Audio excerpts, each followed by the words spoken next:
कृष्ण के कई लक्षण हैं।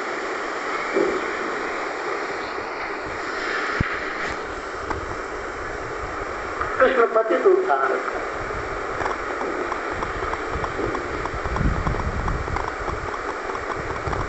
कृष्ण प्रेमी में गिना गया। राम सत्यवादी है, कृष्ण प्रेमवादी है।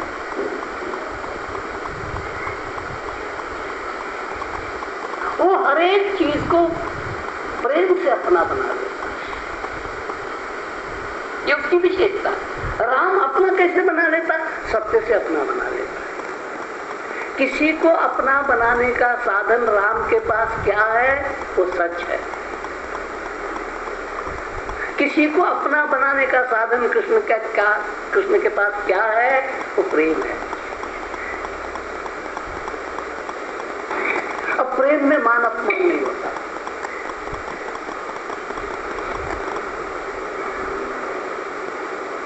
इसलिए छोटे को भी जबकि मारता है। कंगाल है सुदामा, अब कृष्ण है राजा। एक निर्धन जिसके पास खाने को भी नहीं, लेकिन मिलने जाता है तो जबकि मार देता। हमको तो शर्म आएगी। उसका चिथड़े हाल देख करके मन ही नहीं करेगा कि इसको जबकि भी मारे। मन करेगा ये हमारे पास भी ना आए तो अच्छा, जरा दूर ही बैठे तो अच्छा। हमारी इज्जत का सवाल है। अगर इससे हम जबकि मारेंगे तो लोग क्या कहेंगे, ये कौन सा आदमी है इनके साथ। ये तो बढ़िया लगता है, ये तो घटिया लगता है। लेकिन प्रेम के क्षेत्र में ऐसा नहीं है। इसलिए कृष्ण की मशहूरी प्रेमी की तौर पर है। क्यों प्रेमी है वो? क्योंकि वो जो बाहरी काया को जबकि मारता है, वो काया को जबकि है ही नहीं। उस काया के बीच में बचा हुआ जो चैतन्य तत्व है, उसको वो जबकि मारता है। सुदामा होगा कंगाल, बाहर से कंगाल होगा, अंदर से तो मेरे जितना अमीर है, मेरे में जो आत्म तत्व है उसमें वो भी है। अब उस दृष्टि से मनुष्य जब देखता है तो संसार में एक भी आदमी गरीब नहीं। अगर आत्म तत्व से कोई खाली नहीं है तो गरीब कहाँ है जी? सर्वोच्च चीज तो आत्म तत्व है। उच्च निश्चिता तो इस काया के लेवल पर है। एक ब्राह्मण है, ऊंचा है, यानी क्या ऊंचा है? उसके हाड़ मास ऊंचे है और क्या ऊंचा है? आत्मा में कोई ऊंचाई नीचाई नहीं होती। एक धन से ऊंचा है, लेकिन आत्मा से तो उतना ही है। आत्मा की कोई कीमत है कि गरीब की आत्मा की कीमत 500 रुपया और अमीर की आत्मा की कीमत 10,000 रुपया? कहीं आपने सुना है ऐसा? क्योंकि आत्मा अनमोल है, अनमोल का मोल नहीं हो सकता, बाकी सब मोल हो सकता है। एक औरत के शरीर पर कपड़े हैं, साड़ी है, 40 रुपए, लेकिन वो साड़ी आत्मा ने तो नहीं पहनी, उसकी हड्डी चमड़े की काया ने पहनी। और एक औरत की साड़ी 1,500 रुपए की बनारसी है, लेकिन वो बनारसी साड़ी किसने पहनी? हड्डचाम ने पहनी। 40 रुपए की साड़ी भी हड्डचाम ने पहनी और 1,500 की साड़ी भी हड्डचाम ने पहनी है। एक आदमी के पास एक भी गहना नहीं है और एक आदमी लदी हुई है गहने से। नहीं, क्या लदी हुई? कौन लदी हुई है?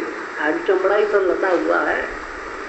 तो हाड़ चमड़े पर से दुनिया की वैल्यू जो करते हैं उनको कृष्ण का प्रेम पता नहीं लगेगा। इसलिए तत्वज्ञानी पुरुष बाहरी चीजों को कोई वैल्यू नहीं, बाहरी चीजों को कुछ नहीं समझते कि आपके कितने बड़े मकान है और कितने कारखाने और कितना क्या है।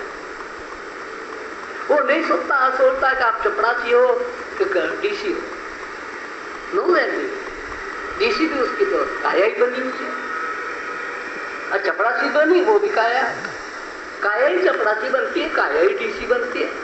क्या भेदभाव करना? कुछ भी नहीं है। तो कौन है? आत्मतत्व। और आत्मतत्व की वैल्यू अनमोल है, इसलिए एक केस। अब ये तत्व ज्ञान जिसके समझ में आता है, कृष्ण को राम को अच्छी तरह से समझ सकता है, नहीं तो नहीं समझ सकते। उसकी लीला, उसकी करनी यही है। गिरे से गिरी हुई चीज को वो प्यार करता है। मोर पंख एक सिंबॉलिकल है, एक उपमा है। दूसरे की फेंकी हुई चीज भी उसके लिए श्रेष्ठ है, और वो उसको श्रेष्ठत्व देता है।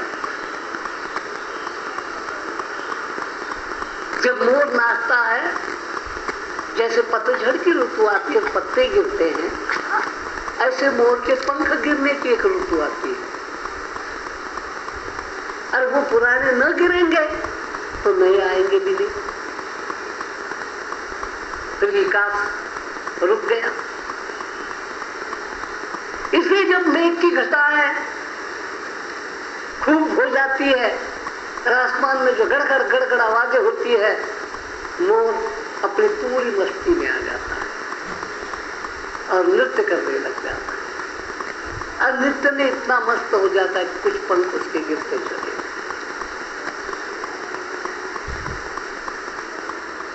जिसको संसार में त्यागा है उसको परमात्मा अपनाता है, इसका नाम है मोर मुकुट।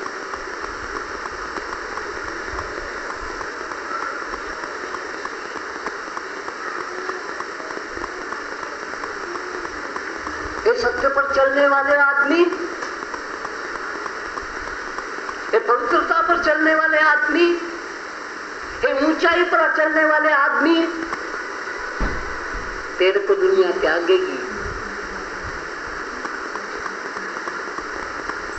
क्योंकि तू इनकी सिर्फ आत्मा की ऊंचाई बढ़ाता है। अगर तू पाप की कमाई करता तो इनकी देह की योग्यता बढ़ाता है। अगर तू पाप की कमाई करता तो अपने बाल बच्चों के शरीर पर सोना लाद देता, कपड़े लाद देता, कीमती से कीमती जरी के। लेकिन अगर तू सत्य पर चल रहा है तो ये तो नहीं दे सकता बाहर की चीजें, तो उनकी आत्मा ऊंची उठा सकता है, तो उनके सद्गुणों को ऊंचा उठा सकता है। उनके अंदर जो सुप्रीम है उसको तो ऊंचा उठा सकता है। लेकिन सत्य पर वाला आदमी कभी काया के लिए ऊंचे भोग नहीं दे सकता, और उनको चाहिए काया के ऊंचे भोग। अगर वो तू नहीं सप्लाई करता तो तेरे से किनारा कर लेंगे।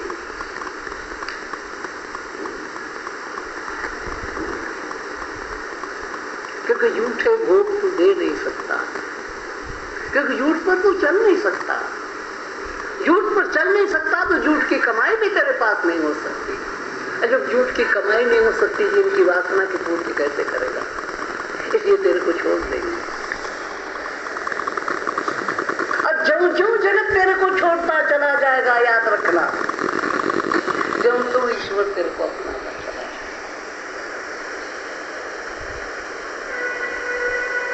ये परमात्मा के परम भक्त के लक्षण है।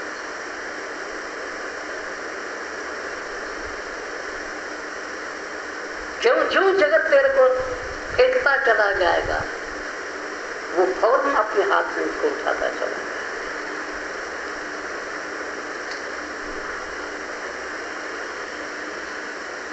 पूरे कुटुंब कबीले ने त्यागा था ना मेरे को, मीराबाई को। सबके संबंधी रिश्तेदार उसके पूरे खिलाफ हो गए थे और गंदे से गंदे इल्जाम लगा रहे थे। और जो रिश्तेदार समाज जब जब उनको गलत कहता है, परमात्मा कहता है तू सही है, क्योंकि उनकी आंखें फूटी हुई है, तेरे को समझ नहीं पाएंगे। तो परमात्मा इशारा करते अपनी तरफ बुलाता है। इस तरफ माया इशारा करती है, ब्रह्म इशारा करता है। और जिसको तत्व ज्ञान प्राप्त हो गया वो ब्रह्म के इशारे पर चलता है, माया के इशारे। माया धोखेबाज है। जब पक्का पता लग गया कि माया धोखेबाज है, इसलिए उसके इशारे में नहीं फंसेगा। और यही गोपियों को कृष्ण कहता है कि तुम धोखेबाजों का शिकार मत बनना। तुम पर प्रेम कर रहा है तुम्हारा रिश्तेदार, भ्रम में हो, सिर्फ मैं प्रेम कर रहा हूं, क्योंकि मेरी कोई वासना नहीं। पतिदेव प्रेम करते अपनी वासना पूर्ति के लिए, पत्नी प्रेम करती पति पर अपनी वासना पूर्ति के लिए। और वासुदेव के अंदर कोई वासना ही नहीं, इसलिए सच्चा प्रेमी तो वही है। इसलिए बीबी का जरा रूप उतर गया, झुलस गई मान लो बीबी आग में, पति का मन उतर जाता है। आत्मा तो उसकी वही की वही है, लेकिन उसको सुंदर चेहरा चाहिए था, वो चला गया। तो फिर हाड़ मास पर प्रीत करने वाला होता है। हाड़ मास खराब हो गए, मेरे किस काम की? तत्वज्ञानी पुरुष कहेगा भाई हाड़ मास खराब हो गया तो क्या हो गया, उसको कोढ़ हो गया तो क्या हो गया, आत्मा तो उसकी वही की वही है जिसको कोई रोग नहीं है। अब मेरे को आत्मा से क्या लेना देना, और तुम्हारे जैसे मूर्खों का काम है आत्मा को समझना। हमको तो बॉडी चाहिए। ऐसे समय कौन अपनाता है? कृष्ण अपनाता है।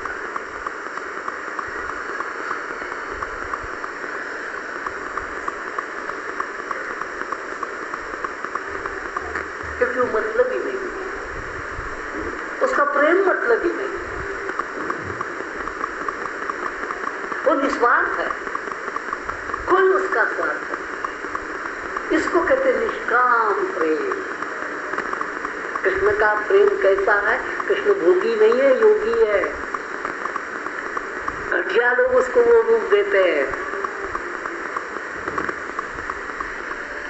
कितने स्त्रियों के साथ वो भोगी है, वो महायोगी है, वो इंद्रियों से परे उठा हुआ है, इंद्रियातीत नहीं है वो, इंद्रियों से ऊपर उठा हुआ है। इंद्रियों से उसका कोई लेना नहीं, उसका लेना देना आत्मा है। मेरे पास आत्मा है, गोपी के पास आत्मा है, मेरे पास आत्मा है, गोप के पास आत्मा है। बस हमारी आत्मा आत्मा की दोस्ती है। काया तो कभी भी धोखा दे सकती, काया का क्या? धोखेबाज से दोस्ती करना ठीक है क्या? इसे तत्वज्ञानी पुरुष कभी किसी देह से दोस्ती नहीं करते,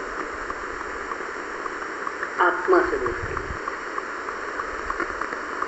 देह संबंध से ऊपर उठे बिना आप आत्म संबंध नहीं जोड़ सकते।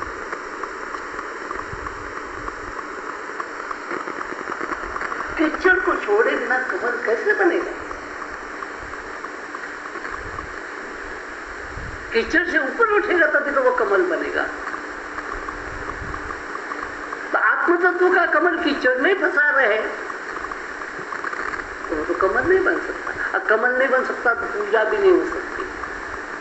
कभी किसी ने ऐसी पूजा की है कि उस तालाब में कीचड़ होता है, उसमें कमल होते थे जी पहले, आखिर में तालाब तो कमल पैदा करने वाला ही है, अब कमल पैदा होने बंद हो गए तो कोई बात नहीं, हम उसमें से थोड़ा कीचड़ भगवान को चढ़ाते जाएंगे जिसमें कमल पैदा होते थे। कोई करता है कीचड़ से भगवान की पूजा?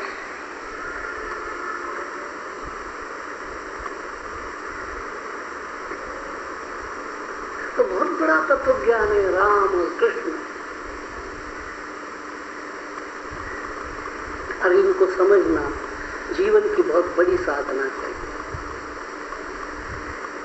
इसलिए फिर बाहरी नाटक करते हैं, पब्लिक भीड़ इकट्ठी हो जाती है। इंद्रियों का विलास होता है। आंखों को चमक दमक अच्छी लगी, लाइटें बड़ी की है, फलाना किया, बड़ी सजावट की, बड़ी सजावट की, बड़ी सजावट। बाहर की आत्मा का क्या पता लगा? आत्मा कितनी सजी हुई कैसे पता लगा? आंखें चक्किया चूर हो जाती बस। और जब आंखें फूट जाए तो वो नजारा भी नहीं दिखाई देता। बड़ा अच्छा संकीर्तन हुआ जी, बड़ा अच्छा गोपियों ने गाए गीत, लेकिन आपको कैसे पता लगा कि बड़े अच्छे गाए? क्योंकि आपके कान साबुत है। कान गायब हो जाए फिर पता लगेगा गोपियों ने क्या गाया।